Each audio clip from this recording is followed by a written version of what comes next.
Welcome to the legacy of luxury, and it is official, Jaron. We have made it to the big time. How you doing, bud? I feel great here today, Nick. I mean, we got a real studio behind us, guys. I think we've actually made it to the big time. So we don't know exactly. This is going to either be our 25th episode or our final episode in season 1, bud. So we had to do it on the big screen. We had to do it in the big time. We had to make it, Nick. This partnership, it's incredible. It's incredible. But I didn't think it was going to make it for full season. I didn't think I was going to make it past 3. So you know what we're going to do here? Have you ever seen the movie Memento? Yes. Okay. We're going to reverse engineer. We're going to go backwards. We're going to mess around and pretend like this is the episode 1. And we're going to start with something that we should have started from the beginning. You ready? Ready. So what the hell is luxury anyway? Oof. So we have a legacy of luxury, but we haven't established at all what luxury is. So are you ready to go on this journey with me? I'm ready. All right. So to start, we're going to talk about what luxury meant, what it was way back in the day. We're going to go back in our Wayback Machine. To start, the word luxury, actually, you want to take a guess where the word comes from? No. Okay. Because it'll sound stupid. The word luxury, it's Latin from luxuria, which actually was more like lust. It was actually like more like things you lust after, like sinful. Like it was not the context of now of these things that are like a reward. It was just pure vanity and lust, which is slowly evolved over time. So as we evolve, it's more now. So as we go through this, it's more of everyone has the things that they think are luxury, right? Whether it's your time because you're spent for time, whether it's something that has value, that keeps value, right? Like it's the old Rolex thing. The luxury of Rolex is associated with the perceived scarcity and the fact that the value goes up. What's more luxurious than something that's going to increase in value? That's right.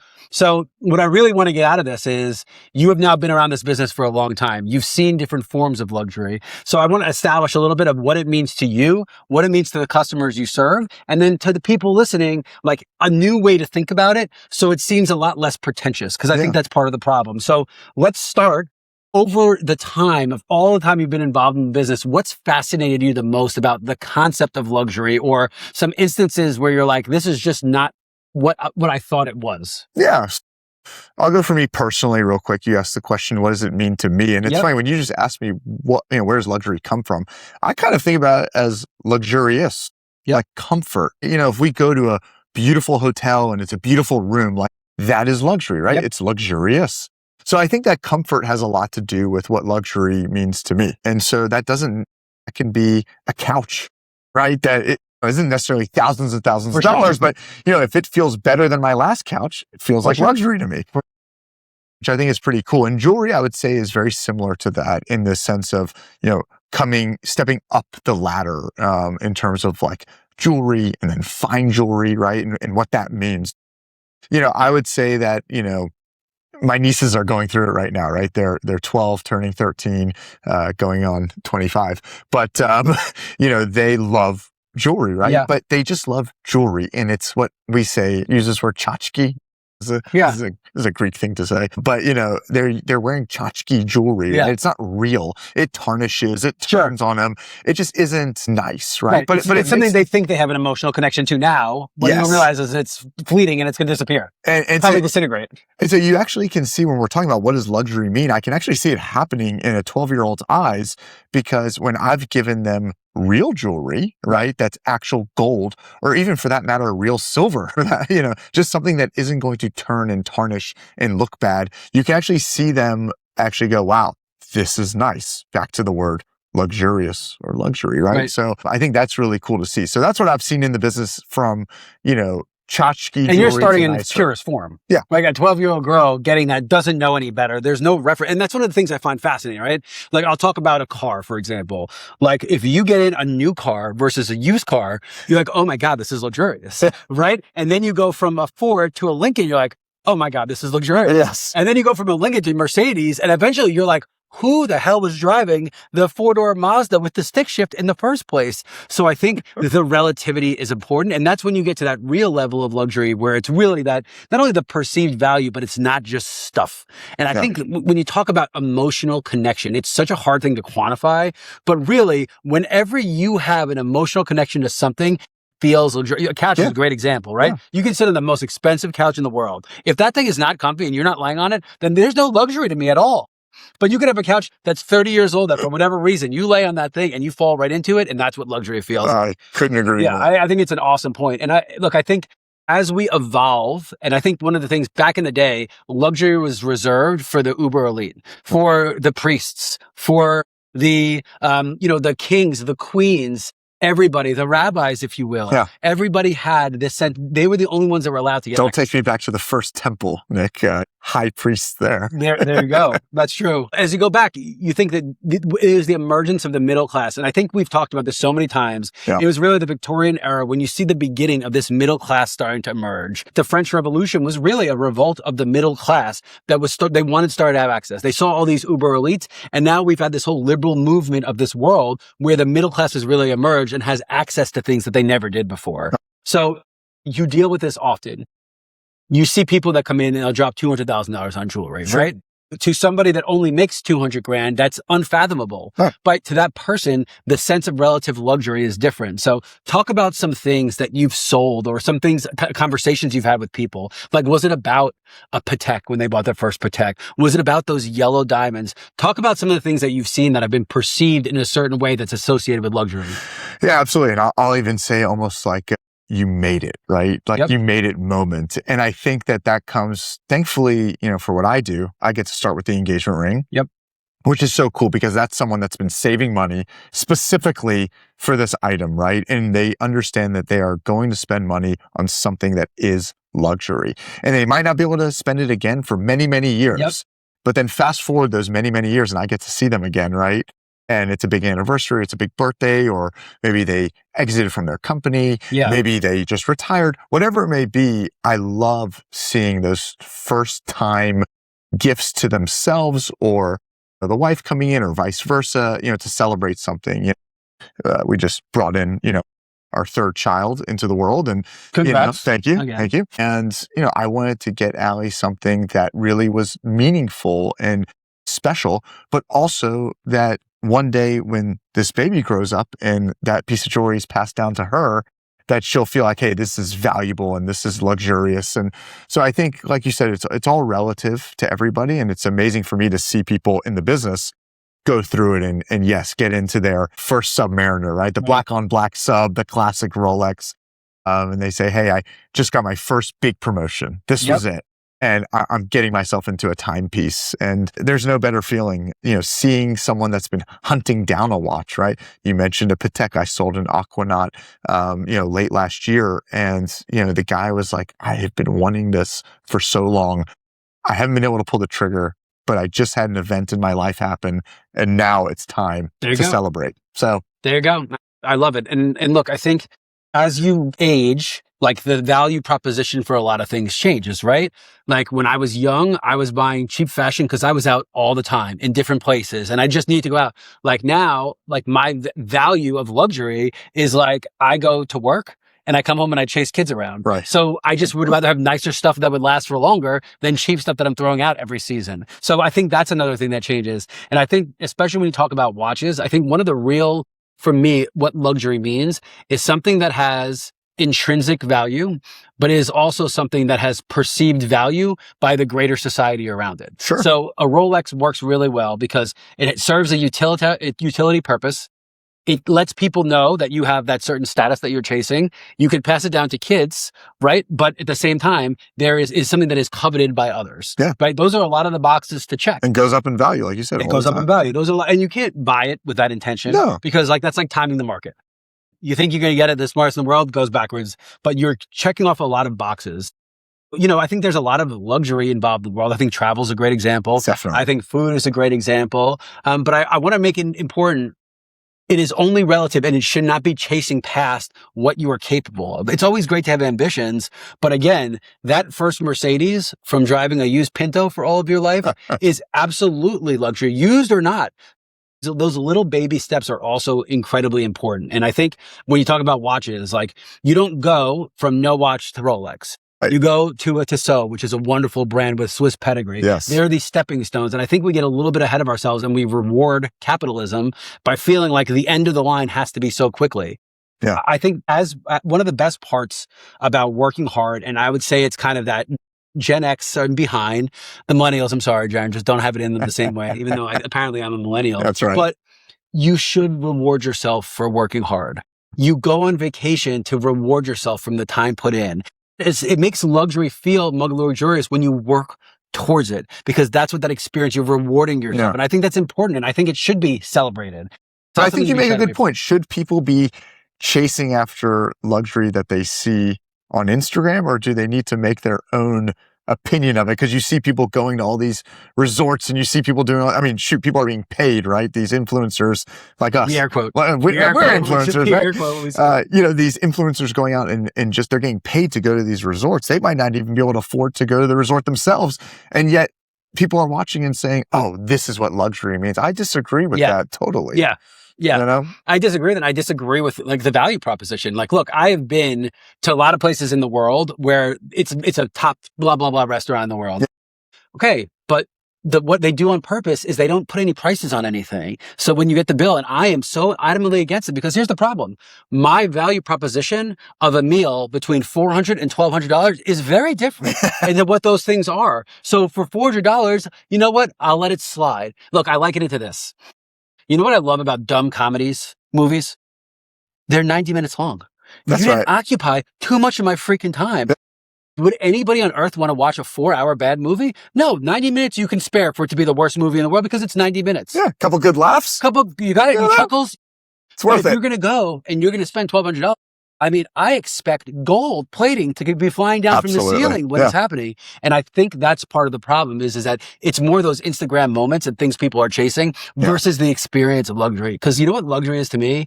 An old woman with 50 years of cooking experience cooking for me personally. Yeah. That's what luxury is. Not necessarily the place, not the thing. That's what I associate it with, because I have either it's the familiarity of it, or it's just my perception. So I think chasing things of high value, of high price isn't always the answer either. Agreed. You got value and price are not the same thing. I think we've talked about on the show before, and luxury does not mean the highest price. No. And that it usually doesn't, to be honest with you, because you know what happened if you got a Bugatti in Atlanta?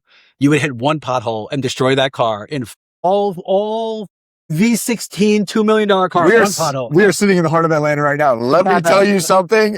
If you drove your Bugatti, it would be wrecked. I think if you have a RAV4 somehow, you bottom it out and destroy it. Like my truck is lifted an inch off the ground and I was safe. It's on 20-inch rims and lifted. And I think if I was driving a regular Honda Palisade, I would have bottomed down on it. Listen, we both love the mayor, but we need to fix this potholes. Okay? Thank you, Andre. So look, let's bring it back to jewelry, because I think that it's always important. So one of the beautiful things about jewelry for me is that gold will last forever. Okay. Yeah. Gold is not some, like, God bless crypto, but that could fall to nothing. There's no part of it. Even fiat currency, there's no part to what we're doing. Gold has been around forever. It has been a perceived value forever. It holds, it's a conductor, all these positives that are going forward that make it. Diamonds, my goodness. Whatever you say about a diamond, if they're over publicized, blah, blah, blah, blah, blah, that thing will cut through anything. It will go through a war and be fine. There's a reason these materials has lasted as long as they were. And I think it's a really important thing when you think about your purchases. Your trip to Paris, as much as go to Paris, travel, all those experiences are important. But if you want something that's going to last forever, you don't get much better than jewelry. Right. You don't get much better. And we were just at a gala. We were doing we were benefiting Nassaro. We were at the Starfish Ball. We do what we can to help. But my goodness, someone who doesn't clean their ring for 20 years, all you got to do is put some degreaser on it and throw that thing through the steam machine. It looks brand new. Yeah. How many things in the world can you say? You can't say about a car. We were sending planes to the moon. They can't even make a car that the bumper doesn't fall off in the first 3 years of owning it. That's right. Now, we talk about that all the time, right? It will always look like the day you got it, because you can always bring it back and polish it and clean it and make it look brand new, which is such a cool feeling. It's cool. It's cool. And the tastes don't change. No offense, but the Rolexes from the late 50s don't do it for me. Some watches from it's cool that watch was from 1890, but I didn't have a railroad station and a pocket watch that I needed. Right. So, but gold, the purpose and the function of it was the exact same 2,000 years ago. That's wild to think about. Yeah. Absolutely wild to think about. I agree. It's so important to buy nice jewelry too. Quality. Again, not price, just quality. So when you're out there and you're traveling on vacations, for any of you that are listening that go on cruises, not to knock the cruise ship jewelry, but really you're not buying quality. It is so important that buy jewelry, but buy quality pieces, because those will last a lifetime. And that's the most important thing. So buy from someone you know and you trust. Couldn't be more important. Love it. And I also think if that's the case, then you know what people are very like, oh, I don't want to sell. I don't want to be sold. Be sold. Ask the right question. Anything that is attached to luxury, it has to be sold. If you think about the best stores in the world on Fifth Avenue, you think those are just kiosks where they push a button? No, the best salespeople in the world are in those stores trying to get you to spend more money. But there is something to having someone stand behind a product, ask questions, answer them. Is it 18 karat gold? If the answer is, I don't know, run for the hills. Because even if it's 10 karat, then just say, no, it's not 18, it's 10. Oh, okay, at least you told me. But if they say, I don't know, run for the hills. So I think that's another great part about luxury. It's also associated with the most luxurious experience.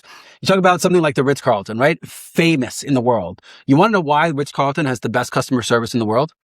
Every employee is empowered with up to $1,000 a day to make anything right for anybody there. So when we talk about empowerment, if you're empowered to make sure the experience is stellar, how much easier is it for you to make the experience stellar? Yeah, I love that. The best car salesman, where do you think they're working? You think they're working at Mitsubishi or you think they're working at Porsche?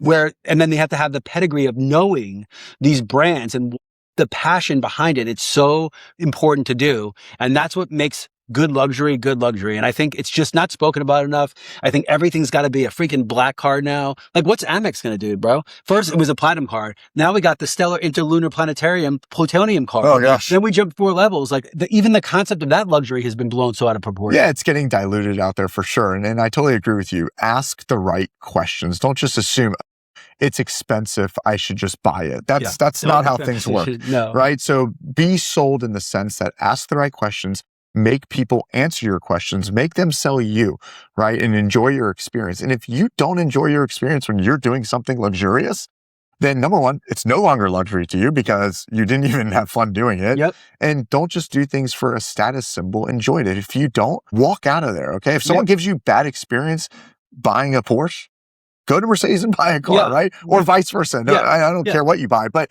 it's just, you've got to walk in. And that's why we preach at the store customer experience over everything else, because when you're doing something, when you go to the Ritz-Carlton, boy, you expect Ritz-Carlton. The expectations are high. And they deliver, but they have to deliver because otherwise you can go stay at a Holiday Inn, right? But I will not mention by name, but the experience you and I had in Buckhead at one of the most prestigious hotels on the face of the earth. We waited an hour for a valet. That is just unacceptable. And the reason is that it was not because a meteorite struck down on the middle of Peachtree Road. It was because they just chose to not have enough valets for that night. That is unacceptable. And if you do, you refund everybody the money for the parking at least. But to take the money from someone's hand and make them wait an hour is not, it shouldn't even cut it for the freaking Holiday Inn. So it's also very easy. You brought up a good point. The pressure is immense. And I think, to be fair, the pressure that you put on the pressure that we as a company put on ourselves to be stellar is important, to make sure that the champagne is always there. Why? Because if that's tied to somebody's version of luxury, then we better damn well have it available for you. To have a cappuccino machine, not a drip coffee machine with coffee that was brewed 16 hours ago. Right. Those things are important. Some Micanics, maybe. Some Micanics. Perceived value, very different what the price are, but they have a story attached to them. They have a shtick, right? That's right. It's not just some tchotchke stuff. They have a shtick to it. It's the best. Yeah. I really... It's so important because I think as we go through these shows, I think we're really going to try to unravel some of the myths about luxury. And I've actually just made the decision now. This is going to be episode 25 because 26, we're going to talk to Tiny Lou's and to Hotel Claremont, which is Michelin recommended, which is a guide whose only job is to depict for people what is luxury. So we're going to kind of roll back the curtain a little bit to find out what goes into getting that. I mean, I know one thing. Have you ever heard, how you can be a 5-star hotel? Do you know there are 7-star hotels? I think there's 2 or 3 in the world. Do you know that you have to have gold in where the door joints meet? There has to be gold into it to be a 7-star hotel. Yikes. First of all, that's gotten expensive today. Who made these decisions up? Like, who decided that 7th star is actually attached to gold? That I don't know. Somebody that's going long on gold. Probably the same guy that was shorting and that shorted the silver. That's right. I mean, look, we'll save that judgment for another time. But if you have the power to manipulate those numbers, then God bless you. For sure. So, well, in closing, as we always do, let's summate it this way. Luxury should mean something very important to you, but you shouldn't go looking for it. You should know what it is. If it makes you feel happy and if other people look at you and they feel happy about seeing you with it, then that's it. So that's my advice, is just understand what you're happy with, make it part of it, and make it something that lasts a long time, and think about that value. Yeah. What you got? For me, luxury is a choice, and you make that choice for yourself. You decide what makes you happy. Don't let other people influence your decision on what that is. That doesn't mean you can't get something popular, but make sure that you want it and you love it and you enjoy it. So the legacy of luxury, Nick, season 1. Season 1 in the bag, baby. We'll catch you guys for season 2. Good. Will you go get Grace in the heart? Are we getting renewed? Well, I think we're going to cancel ourselves for the rating.